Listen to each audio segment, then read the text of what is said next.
Welcome to the fifth video of the Multimodal Development with OpenAI course.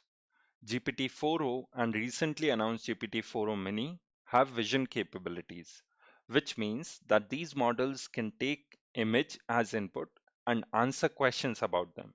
In this particular video, we'll learn how to use these vision capabilities using Python and OpenAI API. If you have missed the previous videos, I've posted the links to the entire course in the description below. So let's get started. To start with, I've activated my virtual environment and typed in Jupyter Lab to open my Jupyter IDE. It opens up in the browser here, where in the projects directory, I've created a new Python notebook.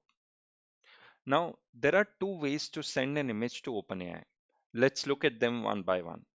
In the first method, we send an image to OpenAI via an image URL. My messages object is a list here which contains one dictionary. This dictionary has two keys, role and content. We've already seen the role as system and user. In this particular case, we are passing in the role as user. The value for content is interesting. It is a list which contains two dictionaries.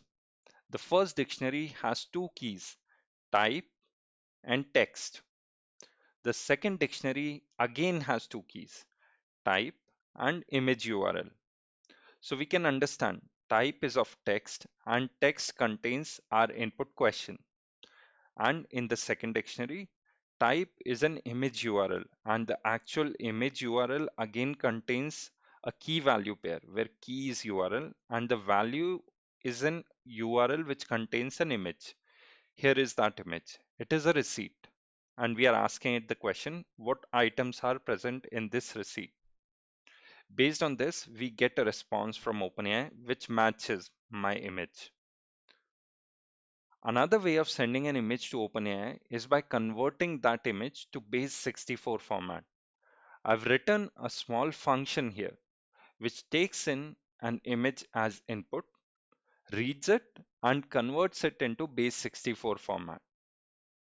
The messages list is almost the same as the first method.